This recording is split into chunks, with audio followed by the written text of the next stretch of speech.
Il est à peine 5 heures du matin à Kusamba. Le marché est déjà installé. Les journées de travail sont longues et fatigantes, alors on prend sur la nuit pour grappiller quelques roupies.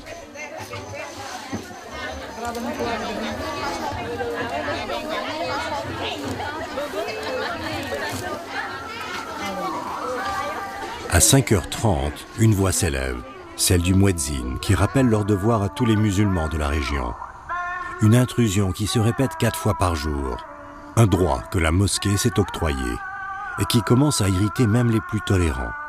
La cohabitation entre les deux cultes devient très délicate.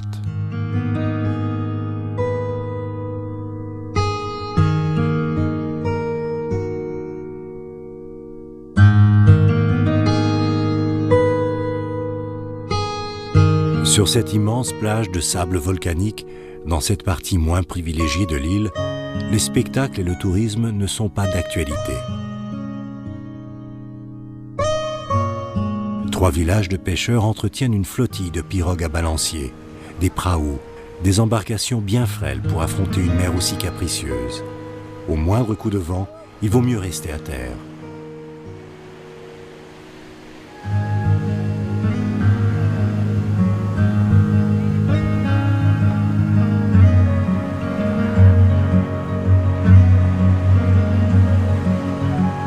Ici, on ne part pas en mer, on y est poussé par l'obligation d'exploiter le peu de ressources que cette partie de l'île offre à ses habitants.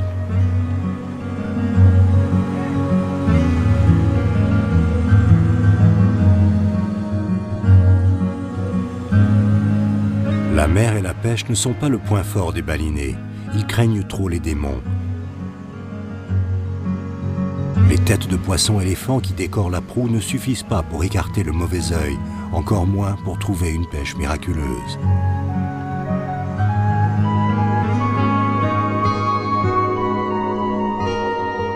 Comme la côte est très poissonneuse, la moitié de ces équipages vient de Java ou de Lombok, faisant dire à certains que là aussi, les étrangers volent le gagne-pain des balinés.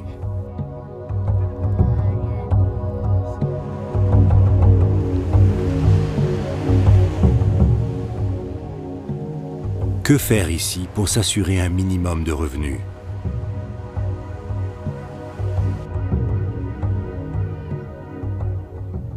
Juste au bout de la plage, des femmes et des hommes charrient des tonnes d'eau salée pour faire le sel gris.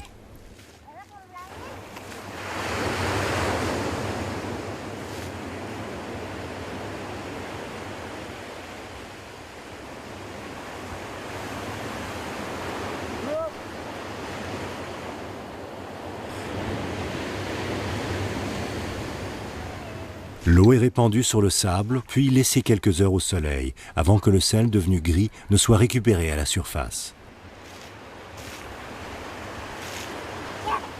Les forçats de la mer retirent chaque jour quelques pelletées de ce sel très recherché. 1 € le kilo. Tel est le prix de cet esclavage consenti.